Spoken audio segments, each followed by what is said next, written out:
momento, eu vos convido a abrir as suas Bíblias no Salmo de número 42.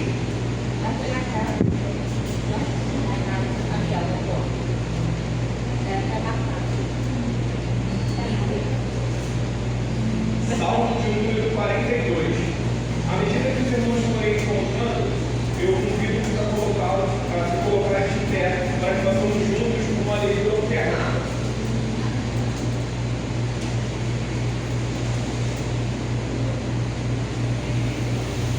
A alma anela por Deus. Ao mestre de canto, salmo didático do espírito de Corá. Como suspira forças pelas correntes das águas, assim por ti, ó Deus, suspira minha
UMP.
Quão amáveis são os teus tabernáculos, Senhor dos exércitos.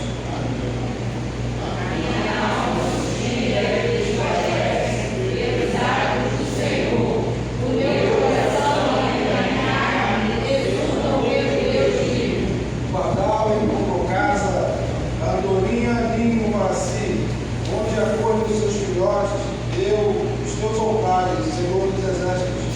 Rei deu e Deus deu.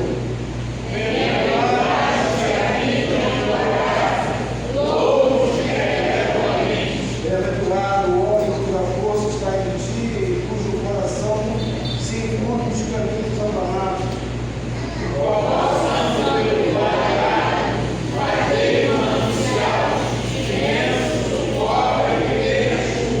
Convido de força em força, cada um deles aparece diante de Deus em Sião. Senhor, Deus dos exércitos, escuta a minha oração, presta ouvidos ao Deus de Jacó. Olha, ó Deus, escuta o nosso e contempla o rosto do teu ungido. Pois um dia os teus lábios falarem mais de mim, prefiro estar à porta da casa do meu Deus, a permanecer na tenda da perversidade. Porque o Senhor Deus é sol e escudo, o Senhor da graça e glória, nenhum bem sonega aos que andam retamente. Ó Senhor dos exércitos, feliz o homem que em ti confia. Então, sentar, querido, não obstante, esse é um momento onde nós falamos com Deus, confessando os nossos pecados e a orientação que sejamos o mais sincero possível, entendendo que Deus conhece o nosso coração desde antes de você falar qualquer coisa. Mas em toda a sinceridade é o que vai fazer valer esse instante. Então, eu sei que é um momento curto, um momento de liturgia, um momento de saúde, mas que o teu coração volte para Deus agora, confessa a Ele os teus pecados, pede na mão daquele que pode, então, tu mesmo ver. O problema não é o pecado, o problema é a sinceridade de perdão. Faça assim, tenhamos um instante de silêncio e depois estarei orando.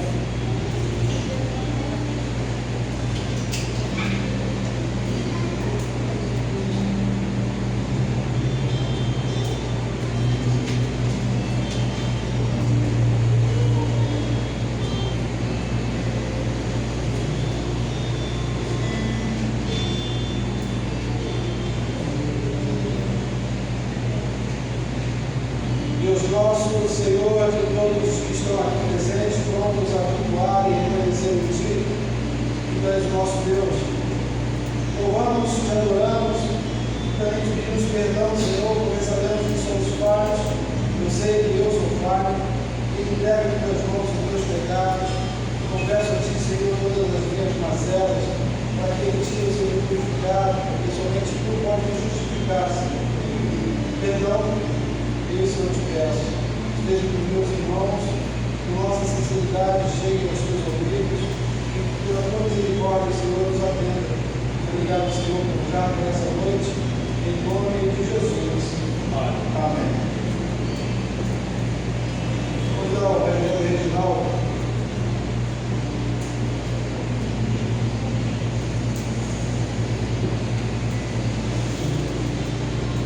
O reverendo Reginaldo está conosco. Já é conhecido da igreja, já é a primeira vez que está aqui. Fantástico, cara. O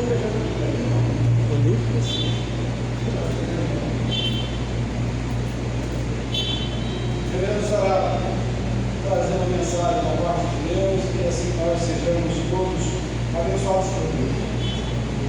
Feche o seu coração, quando nós estivermos orando por iluminação. Peça a Deus que fale contigo e com certeza Ele falará.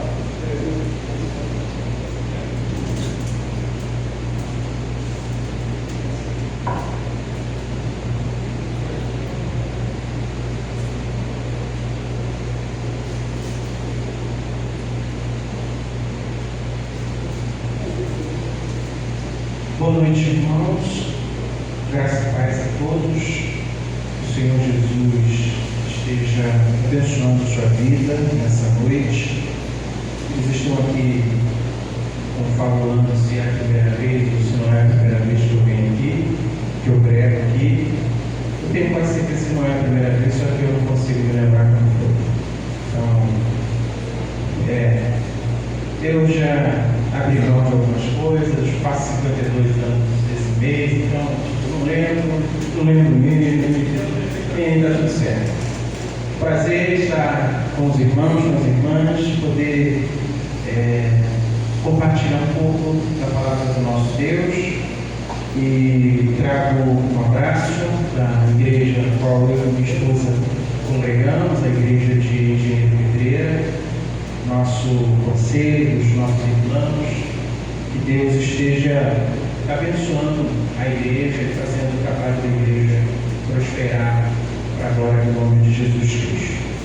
Eu quero convidar você à leitura da palavra do nosso Deus, como me foi entregue, 1 Coríntios, capítulo 16, versos 13 e 14. Eu gostaria que lêssemos esse texto a uma só voz. 1 Coríntios, capítulo 16, versos 13 e 14.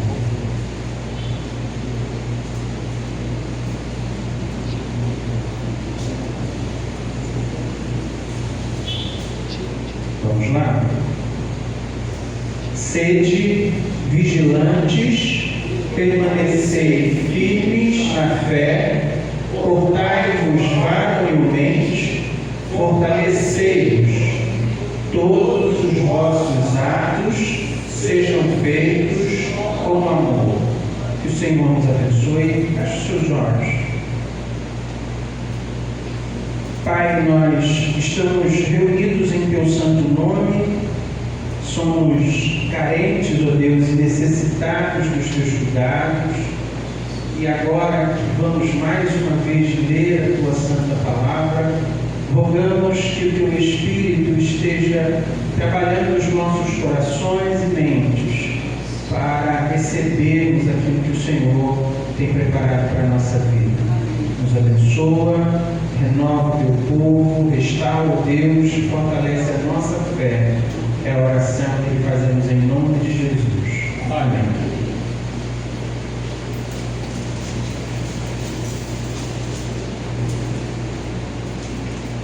Meus amados, recentemente eu tenho gastado uma parte do meu tempo, dos meus estudos, lendo sobre a história da igreja. Eu falo isso já há bastante tempo. Eu acredito que todo cristão deveria ler pelo menos um livro de história da igreja.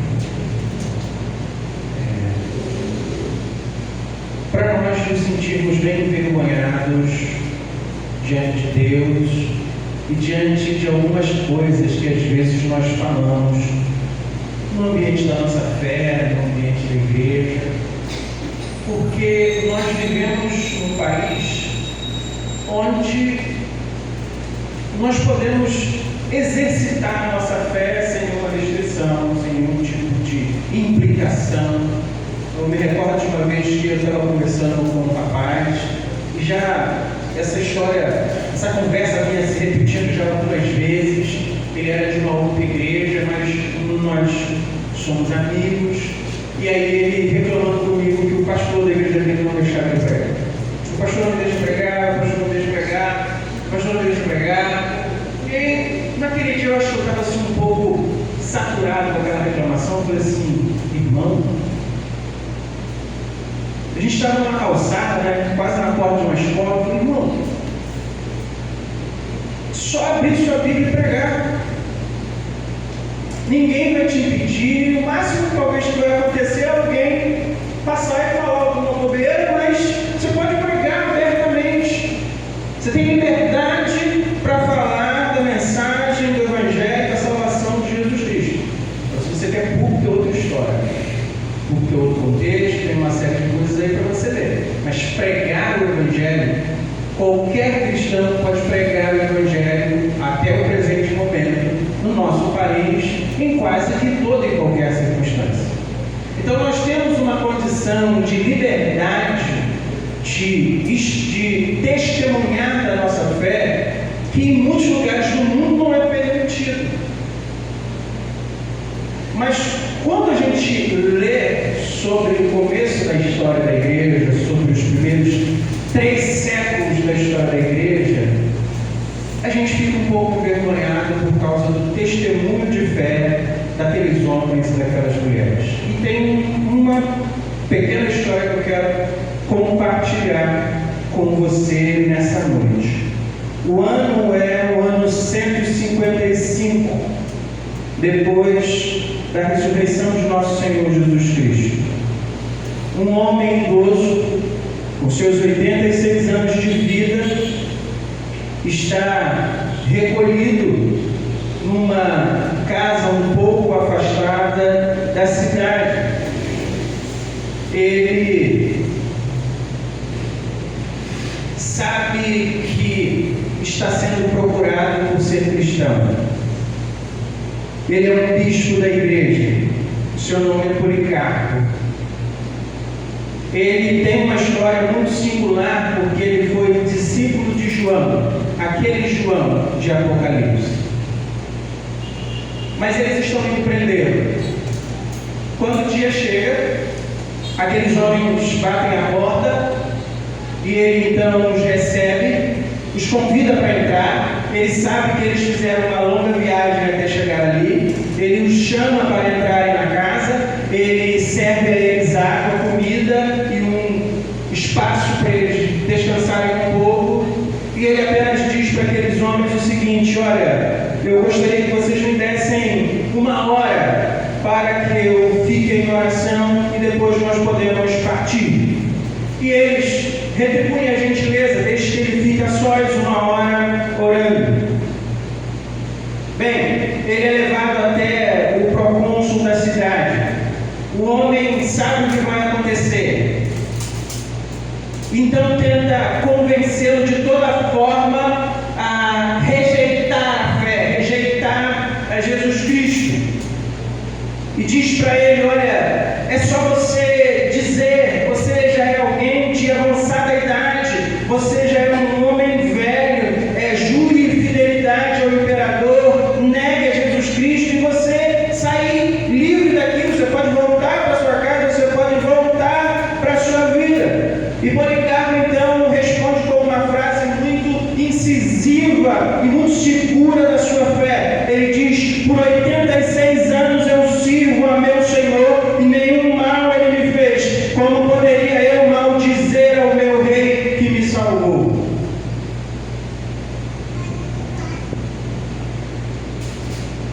Depois de muitas tentativas, eles desistem.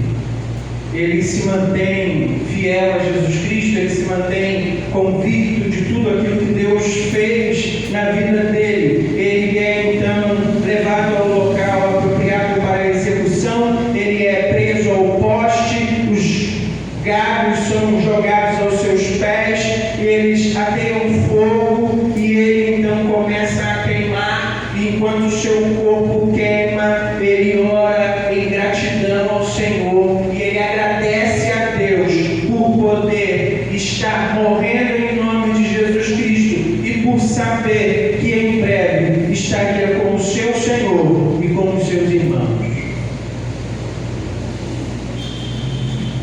Eu sempre me pergunto, Senhor,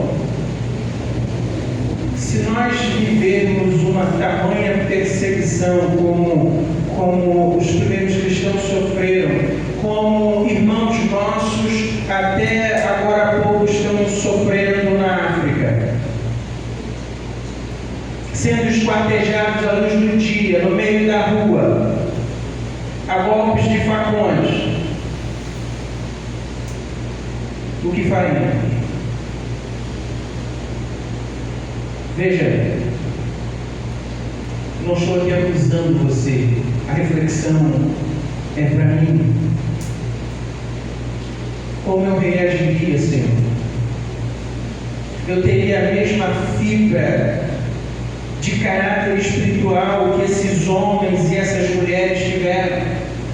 Mulheres que foram despedaçadas por feras, mulheres cujo o carrasco não tinha coragem a olhar essas mulheres nos olhos, não tinham coragem de executá-las, então elas mesmas tomavam as adagas e as pequenas espadas das suas mãos e colocavam diante do peito, porque elas sabiam que se aquele carrasco não executasse a ordem, ele seria executado. Homens e mulheres que escolhiam morrer por amor a Jesus Cristo, tamanha sua convicção, tamanha sua fé, tamanha sua certeza, não recuavam da morte. Numa outra história, esse outro líder da igreja envia uma mensagem aos cristãos da cidade onde ele está sendo levado, se não me engano, Roma, para ser condenado. Ele diz a mensagem o seguinte: não façam nada, eu tenho medo de que vocês possam interferir. Isso que está acontecendo é o projeto de Deus, eu estou sendo levado para o meu Senhor, não se metam nisso. Eu sei que vocês me amam, eu sei que vocês me querem bem, eu sei que vocês querem que eu permaneça com vocês, mas Deus está no controle de tudo. Deixe que o Senhor governe essa situação. Se for o momento do Senhor me chamar para estar com Ele, eu quero estar com o meu Senhor. Qual é a natureza da nossa fé? Qual é a grandeza da nossa fé? Às vezes a nossa convicção é muito superficial. Mas veja o texto que foi colocado para nós: sede vigilantes, permaneceis firmes na fé, portai-vos varonilmente, fortalecei-vos, e todos os vossos atos sejam feitos com amor. Quando a gente lê essa pequena porção que o apóstolo Paulo entrega, pelo menos a minha primeira imagem que vem à mente é da galeria dos heróis da fé. E não a parte que eles vencem exércitos ou acabam com a violência do fogo. Não, a parte em que eles são cortados no meio, em que eles são torturados, a parte em que eles são queimados. Porque é desses que o escritor de Hebreus diz que o mundo não era digno.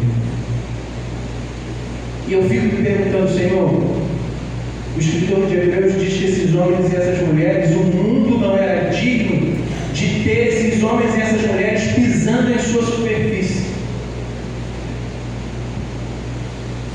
Será que o mesmo pode ser dito de mim? Será que o mesmo pode ser dito da igreja hoje? A gente precisa, antes de avançar um pouco, entender para quem Paulo está escrevendo. A igreja de Corinto é fruto do trabalho missionário do apóstolo Paulo. Ele vai até lá, ele começa a pregar o evangelho, ele passa ali 1 ano e meio ali pregando todos os dias, ensinando, doutrinando, falando do amor de Jesus Cristo, dizendo que o Jesus de Nazaré, que morreu crucificado na cruz, é o Filho de Deus, é o prometido das nações, é aquele que arranca do mundo o pecado pelo teu sangue, pelo seu poder. Então ele constrói como servo do Senhor a igreja de Corinto. Mas a carta que ele está escrevendo, ele já não está na igreja de Corinto, ele está em Éfeso.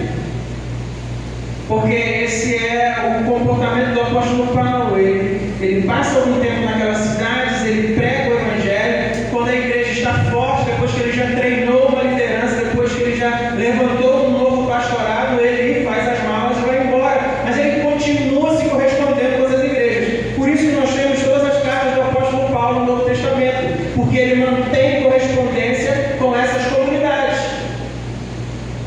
E a igreja de Corinto, e a carta que eles recebem, a primeira carta, é uma carta pesada. Porque o apóstolo Paulo tem que repreender a igreja por uma série de problemas. Ele fala assim: vocês estão discutindo a respeito de quem é. Não, eu sou de Apolo, eu sou de Paulo, eu sou de fulano. Não, eu sou mais de todo mundo, porque eu sou de Cristo.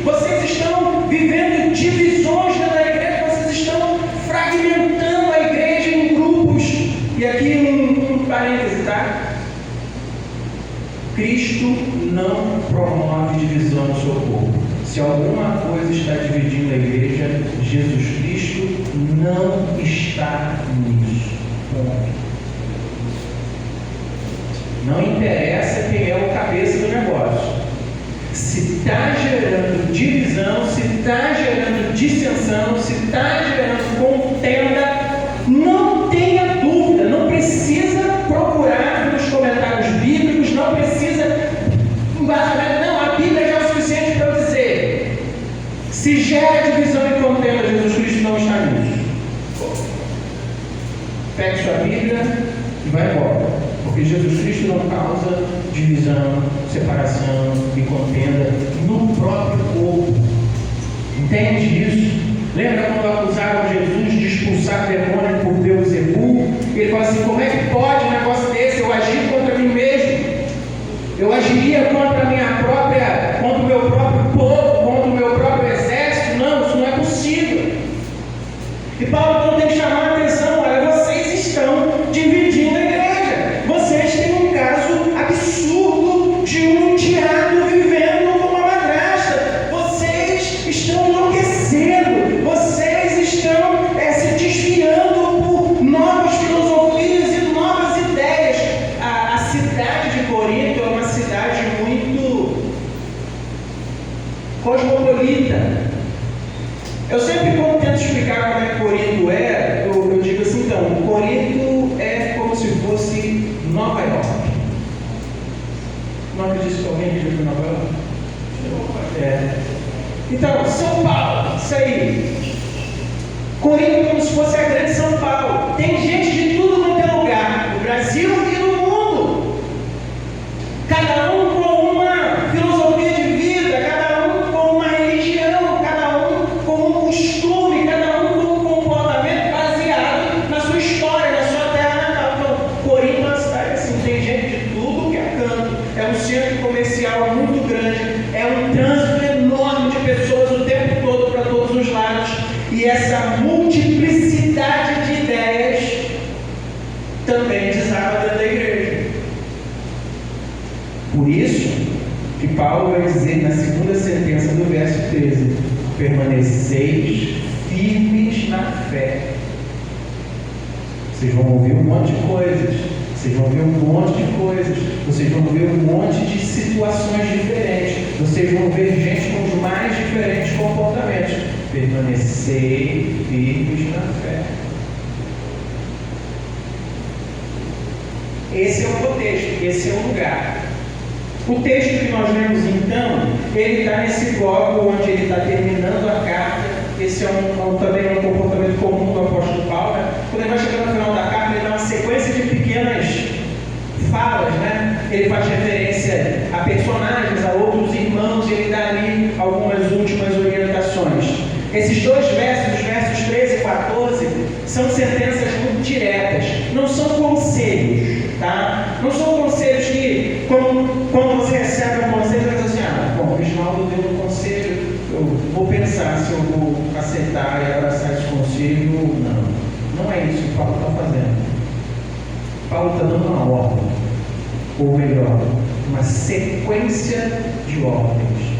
Paulo está falando como mais do que um pai, ele está falando como um general, dando ordem aos cristãos: façam isso. Se você prestar atenção, por exemplo, no final do verso 14, ele fala sobre amor. Ele já escreveu um capítulo inteiro sobre amor, mas agora ele lembra de novo: olha, todos os vossos atos sejam feitos com amor. Não é opcional. Você não tem escolha. Aliás, o que na Bíblia você tem a escolha de colocar em prática ou não? Não tem. A Bíblia diz, então viva, entenda bem e viva o que o texto diz. Paulo dá essas ordens para que sejam praticadas pelos cristãos da igreja de Éfeso. Ele então segue nessa sequência de palavras fortes. Sede vigilantes. O sentido mais próximo que a gente tem seria: mantenha-se acordado. isso aqui me pega, porque todo mundo já teve aquele dia assim que você está exausto e que você está tendo que lutar terrivelmente contra o sono, mas você sabe que você não pode dormir, porque senão você não vai fazer o seu trabalho, ou a panela vai queimar, o carro vai bater, né? A criança, quando você abriu os olhos, ela cortou todo o cabelo, espalhou graxa e cobriu com massa de tomate. Então você não pode dormir.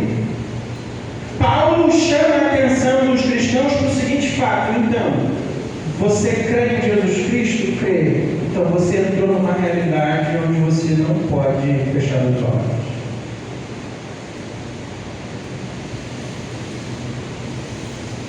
Vigilância sempre. Por quê?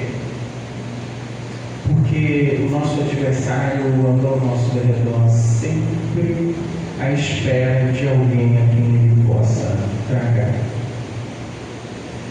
E essa fala, ela é muito casada com a natureza, né? Se você fosse um velho como eu, que gosta de assistir alguns documentários, você vai perceber que os leões e as leoas, quando caçam, eles não atacam o búfalo mais forte da manada. Eles atacam o distraído, eles atacam o filhote, eles atacam o doente, ele ataca aquele que está mais vulnerável. Ele está dizendo assim: então, nós somos de Cristo, você entregou a sua vida a Cristo, então você entrou numa realidade onde você não pode parar de vigiar. Vigilância permanente.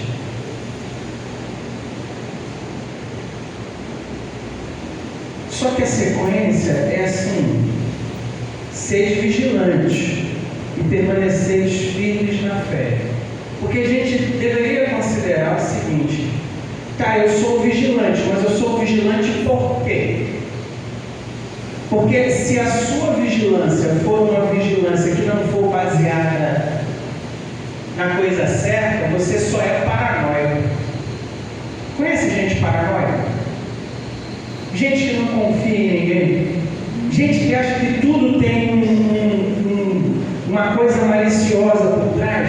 Então, falando assim: olha, permaneceis firmes na fé. A fé é o que vai te ajudar a definir se isso que você está olhando, se isso é uma situação corriqueira, se isso é uma necessidade, se isso é uma armadilha, se isso é uma investida do maligno. Você está cheio da fé em Jesus Cristo, então você consegue exercer essa vigilância de forma saudável. Então, olha, a sua base é a fé.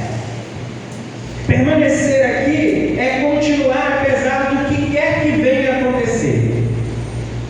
Tem muito a ver com perseverança, não tem a ver com está tranquilo agora, não.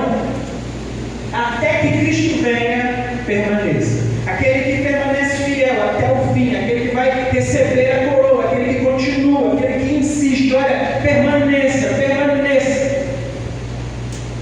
Continue sempre vigilante, continue sempre observando, mas para você não virar um paranoico, a base da sua vigilância é a fé. Então, aconteça o que acontecer, fique firme na sua fé em Jesus Cristo. Há dias bons e dias maus, há dias que a gente se alegra e festeja, e há dias que a gente tem vontade de trancar a porta do quarto, chorar, não abrir para ninguém, nem para a mulher, nem para os filhos, nem para o marido, ficar trancado lá e chorar o dia inteiro. Então, isso é coisa de gente normal. Acontece com crentes também. Mas confie no Senhor, permaneça na fé. Essas duas falas são muito internas. Vigiar sempre e permanecer na fé é muito interno, sabe? É você e Deus. É você dialogando com o Senhor todos os dias. É você lendo a Bíblia frequentemente. É você orando frequentemente, consistentemente. É você fortalecendo e buscando essa relação cada vez mais real, mais profunda, mais palpável com Jesus Cristo. É você e Ele. Não tem ninguém para você culpar. A única pessoa que você pode culpar quando isso não anda é você mesmo. Isso não é a culpa do pastor, isso não é a culpa dos presbíteros, isso não é a culpa dos diáconos, isso não é a culpa dos irmãos da igreja.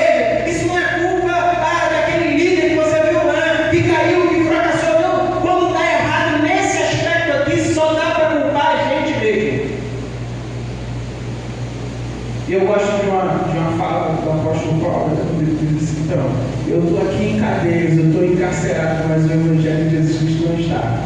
O cara está preso. Nunca fiquei preso, não quero ficar, mas não deve ser uma situação agradável. Principalmente não devia ser agradável no primeiro século. Não devia ser uma cadeia legal. Mas o cara era preso. Ele disse assim, então eu estou aqui preso. Mas o nome de Jesus Cristo, o Evangelho de Jesus Cristo, a igreja de Jesus Cristo, o poder de Jesus Cristo não está encarcerado. Entende? É só você e Jesus. E a gente pode recorrer a várias referências de que se você permanecer assim, vai dar certo. Mas por hoje basta, buscar-me-eis e me achareis quando me buscardes de todo o vosso coração. Se você buscar a Jesus, vai achar.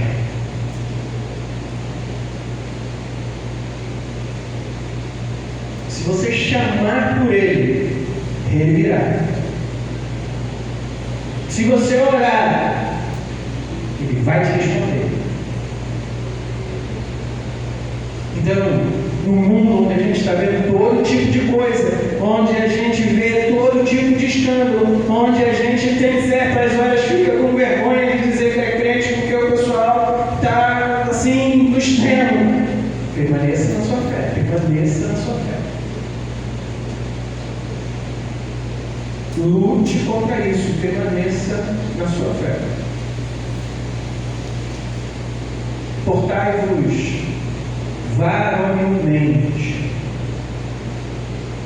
Eu preciso explicar isso aqui com cuidado, porque a ideia é seja homem ou haja como homem, mas não é que ele esteja falando apenas para homens. É como se ele dissesse assim, cresça, tá?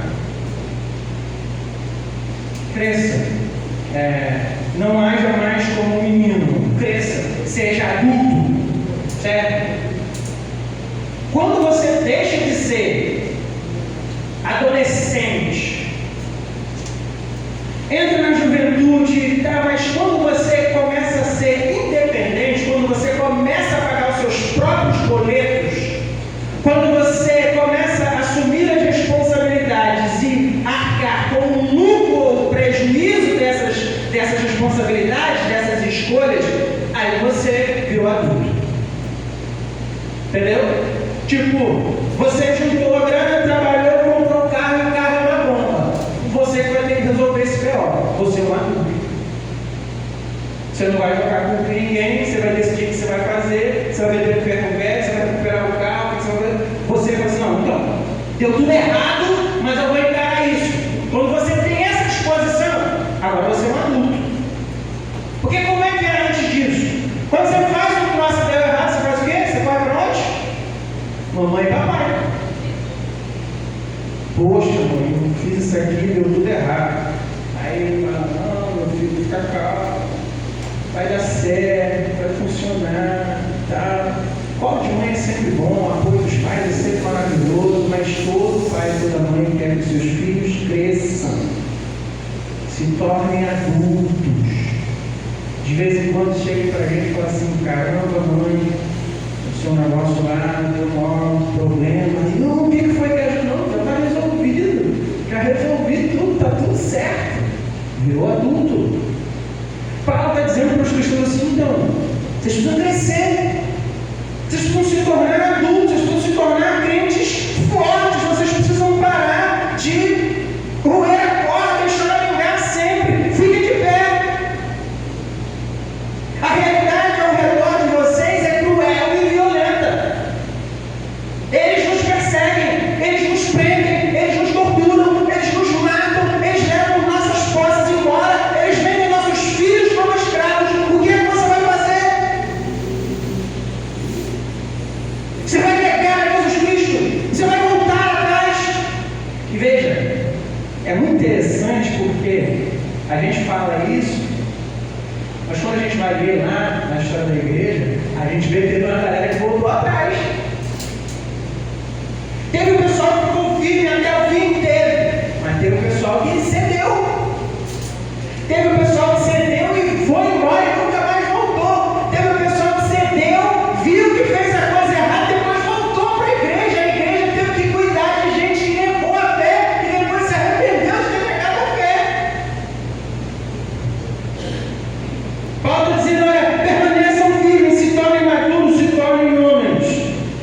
Se tornem adultos. Duas coisas, então, para ele fechar o texto. Ele fala fortalecei-vos, e aqui é um daqueles lugares onde a gramática é muito importante, porque o verbo não está na forma ativa, está na forma passiva. Isso quer dizer que esse ato de se fortalecer não é produzido no próprio indivíduo, ou seja, não é o indivíduo que se torna forte. Ele se torna forte em Cristo, ou seja, na realidade ele não está ficando forte sozinho, ele está sendo alimentado e fortalecido por Jesus Cristo. Então ele diz assim, ó, se fortaleça em Cristo.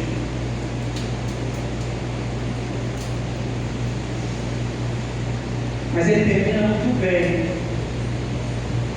porque ele diz assim, todos os vossos atos sejam feitos com amor. Está diretamente linkado com 1 Coríntios 13. Se eu falar a língua dos anjos, dos homens e não tiver amor, nada serei. E aqui, preste bastante atenção. Força sem amor é brutalidade só. Poder sem amor é só ser um ditador, ser uma ditadura. Se você quer entender, eu sugiro a você ler a primeira carta de Coríntios dessa semana. No capítulo 12 ele vai falar sobre os dons espirituais e toda aquela confusão que está havendo na igreja por causa dos dons espirituais. Ele termina de falar dos dons espirituais e ele começa a falar do amor. Muita gente tem a impressão de que aquele amor ali é um amor romântico. Se você quer ler sobre amor romântico na Bíblia, leia Cantares, ali é outra coisa. Ali Paulo está ensinando que a única coisa que possibilita o bom uso dos dons dentro da igreja é o amor a Jesus Cristo e amor aos irmãos. Se a gente tiver o dom, se você tiver o dom, mas não tiver o amor a Jesus Cristo para usar o dom, o seu dom só está machucando as pessoas. Aquilo que Deus te deu, o talento que Deus te deu, a habilidade que Deus te deu, se você usa isso sem amor, você só está machucando as pessoas. Paulo então está terminando a sua carta, a sua primeira carta aos Coríntios desta forma. Talvez você se pergunte, isso é importante para nós hoje? E eu te responderia, bem, olha o mundo à sua volta. Olha o mundo onde nós vivemos, olha como são as relações das pessoas dentro da igreja, fora da igreja, como são as relações em família, como são as relações no trabalho. Olha como a igreja tem perdido muito da sua autoridade, porque o evangelho está sendo misturado com um monte de outras coisas, está diluindo o evangelho. Eu gosto de tentar explicar essa questão da diluição do evangelho da seguinte forma. Imagine que você está com muita sede e tem um copo de água fresca na sua frente, prontinho para matar a sua sede. Só que eu sou uma pessoa mais perversa. Eu fui na vala mais podre que tem no seu bairro, peguei um conta-gota, enchi e pinguei só uma gotinha daquela água da vala dentro do copo de água para você matar a sua sede. Você bebe? Não, né? Você fica com medo de ficar doente. Estão misturando o evangelho com um monte de coisa venenosa.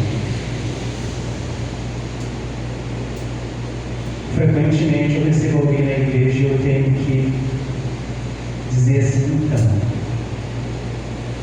isso que você experimentou não é igreja. Isso que te ensinaram não é o evangelho. Isso aí não é Jesus Cristo, por causa dessa mistura.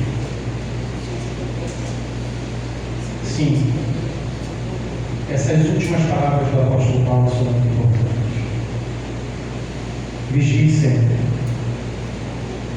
Permaneça firme na sua fé até o fim.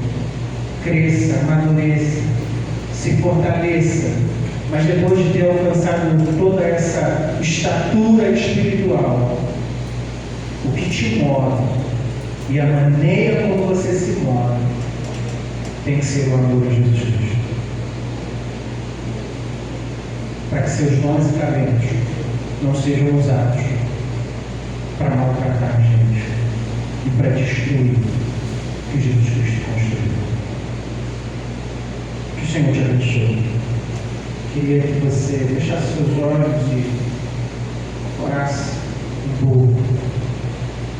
E disse ao Senhor: Senhor, o que eu preciso calibrar na minha vida hoje dessa palavra? O que eu preciso reorientar dentro da minha história, do meu comportamento, a partir dessa palavra?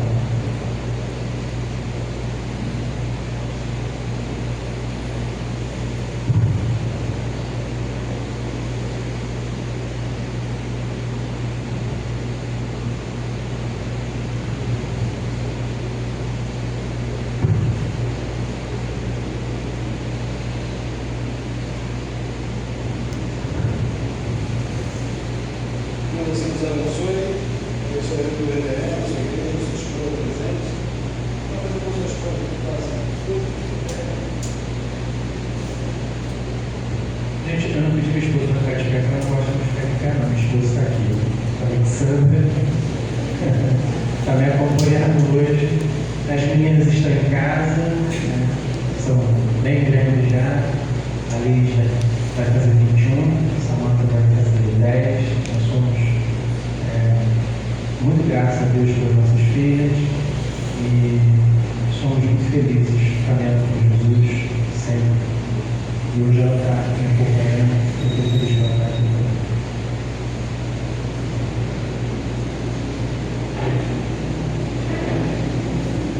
Pode falar para o pastor Flávio. Nós somos graças ao reverendo Reginaldo. Costumo dizer que o reverendo Reginaldo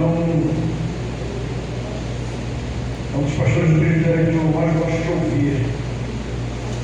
Não é mais graça cedo, ele manda comigo há muito tempo, no privilégio. Pegar muito treino com ele no celular, né? Dois anos na minha frente, né? Mas ainda assim nós vimos muito juntos, dividindo paçoca também, né?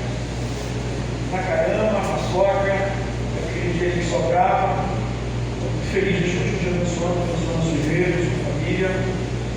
E é um prazer sempre te ouvir, porque Deus recebe uma palavra para nos falar através de você. Quero convidar aqui o nosso presidente de federação, o João, meu amigo, vamos trazer uma palavra, uma saudação.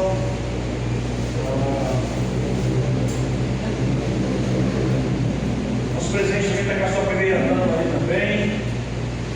Os violões vai cantar, vamos fazer o rosto, fica à vontade. É com você. Vou continuar a falar e cantar. Irmão, é uma honra estar aqui. Paulo Roberto chegou. Primeiro que nós estamos na igreja de trabalho, em família, que o pastor está promovendo. E eu fiquei preso com violão. Fiquei preso com violão, estava sem a bateria. Mas podia deixar aqui, né? E fazer um abraço da igreja convencional, que é a Carolina convencional, o pastor Jefferson, também da federação. Nós somos trabalhados muito, graças a Deus, aqui nessa PH, nós temos o Júlio, que é o nosso primeiro secretário, temos o Léo, o Edson, que é o nosso secretário de marketing, que faz as criações aí, tudo que ele faz é muito interessante. Então, nós somos muito gratos por essa igreja. E eu, particularmente, eu me considero filho dessa igreja. Eu participei desde o tempo ponto de pregação, na casa da Levi, né, Levi? Tinha aquele outro, aquela estrada, eu pegava empoeirada, 2 horas da tarde, já era escola dominicana, eu ia para casa almoçar, depois ia para a pregação, depois voltava, e não tinha esse negócio de que uma criança à noite não dá para ir na igreja, porque segunda, segunda-feira não dá para estudar, né? Não tinha isso não. Então nós somos gratos por isso. Eu queria trazer aqui, deixar para você pegar, em Efésios 2:21, no qual todo edifício bem ajustado cresce para a glória dedicada ao Senhor. Nós temos visto que a CPH tem procurado trabalhar, tem se ajustado no trabalho do Senhor. Quando eu falo esse ajuste, eu lembro do nosso corpo humano, e cada vez mais nosso corpo humano é diferente, a nossa mão, por exemplo, cada dedo é mais cheio, maior, menor. Esse ajuste, ele se consegue trabalhar juntos. E assim nós somos nós, né? O PH, como igreja, o edifício, não o edifício físico, mas o edifício que somos todos nós. Nós estamos bem estruturados.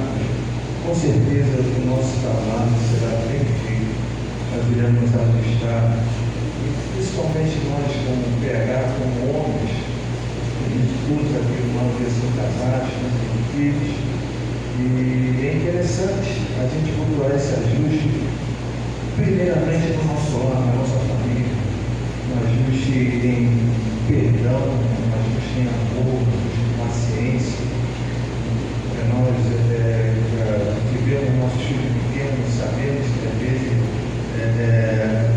o nosso dia de trabalho e o nosso filho querendo brincar, e nós temos essa paciência, nós temos esse amor. Você como homem, você como pai, você como PH, não só fora da sua casa, na sua igreja, no seu trabalho, onde você for, você possa estar bem ajustado, bem alicerçado para estar trabalhando com o Senhor. Isso é muito bom. Eu queria dar os parabéns para essa igreja amada, os parabéns para a sua comunidade. A SAP está sempre junto com o PH, não sobrevivemos sem a SAP. Deixar um abraço aqui nossa sala, e Deus continue abençoando vocês grandemente. Essa palavra que eu trago como presidente, também estou acompanhando ali o Roberto, nosso secretário, está com a sua esposa Elaine também, um casal abençoado, família abençoada, que vem abençoar a nossa igreja. É o nosso abraço que nós trazemos para todos vocês. Obrigado, senhor presidente. Nós agradecemos a presença da federação em nosso meio. Vamos lá? Vamos lá, vem para cá. Vamos lá, vem cá. A federação vai estar então louvando ao Senhor.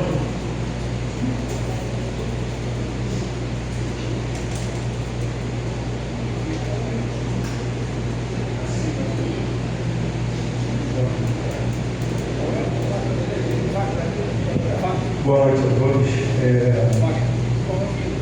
Como você, irmão, falou, tivemos uma programação, um evento que reuniu toda a igreja e não conseguimos estar aqui no horário, mas estávamos inseridos aqui na liturgia e nós vamos cantar um cântico juntamente com a igreja, ministrar um louvor após uma palavra dessa. O pastor trouxe aqui é tremendo, é maravilhoso, porque a igreja já está alicerçada ali na palavra, já recebeu o alimento. A gente está cantando um cântico.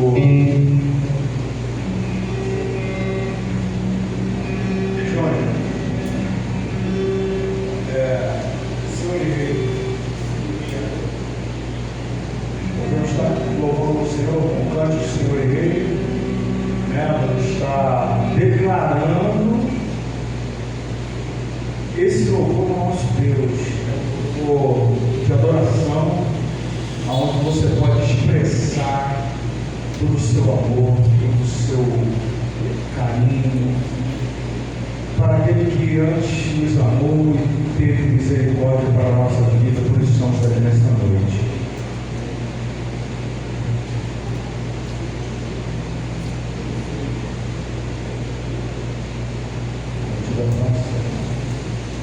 Vou convidá-los a se colocar de pé. Nós vamos estar todos cantando juntamente conosco, louvando.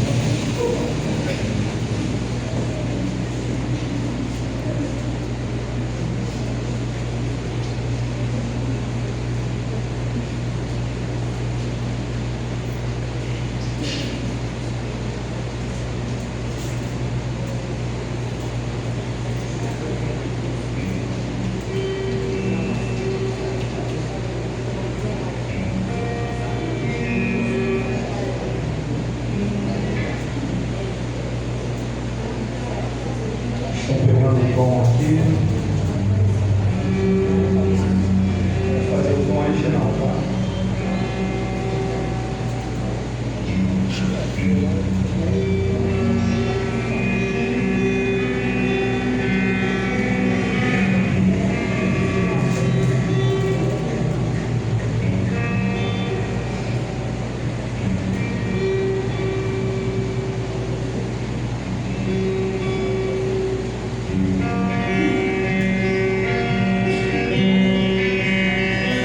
Vamos declarar ao Senhor que Ele está acima de tudo, acima de todos.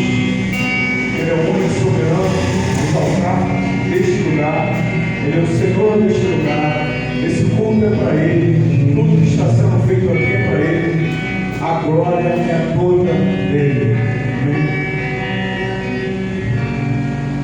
Acima de todo, acima de tudo, está o Senhor entronizado.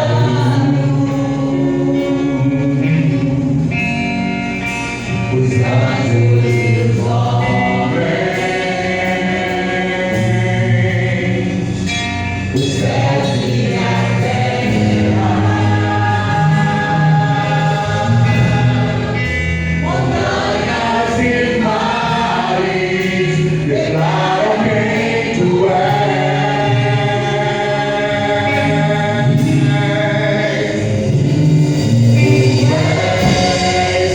Senhor e Rei, governas sobre o universo. Justo e fiel. Justo e fiel, vestido de glória e poder, coroado está pra sempre reinará, prostrados aos teus pés, erguemos o teu santo nome em adoração e nos entregamos a ti. Toma o teu lugar e a vida. Convida ele. Convida ele. É só você.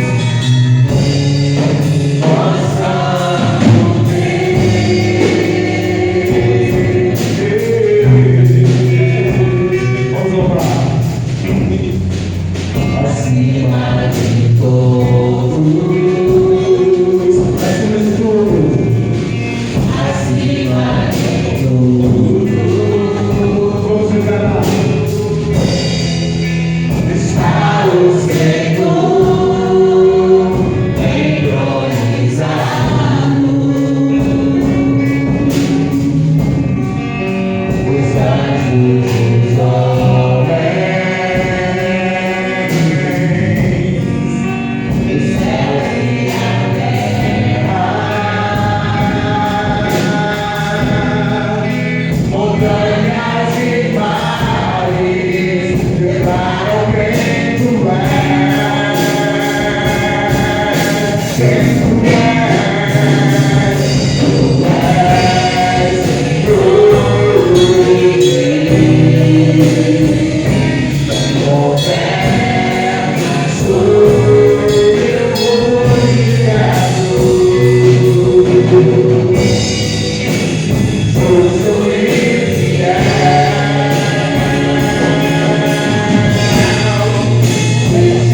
Nós somos gratos pela presença da federação. É sempre bom louvar o Senhor. Agora nós queremos convidar os homens ao PH local para estar louvando ao Senhor. Os homens da igreja integrantes dos membros.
Obrigado por estar com esses homens valorosos, homens dedicados para pegar o evangelho, homens dedicados para ser testemunhos.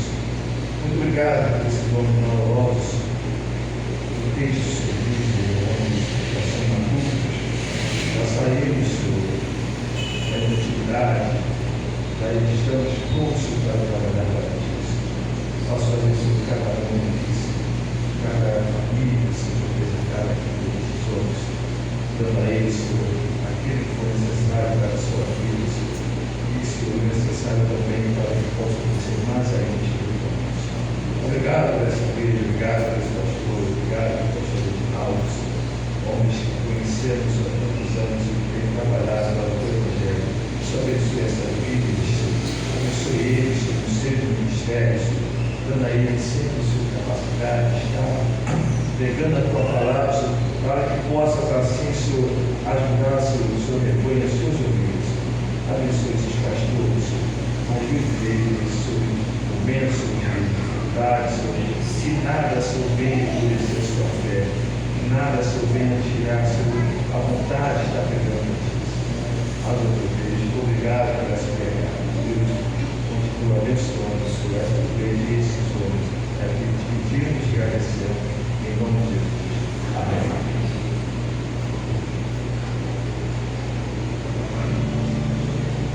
Que a graça e a paz do nosso Senhor e Salvador Jesus Cristo, que o amor insondável de Deus, o nosso Pai, que a comunhão e as consolações do Espírito Santo sejam sobre nós e sobre todo o povo de Deus espalhado na face da terra, hoje e para todo sempre. Amém.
Você esteja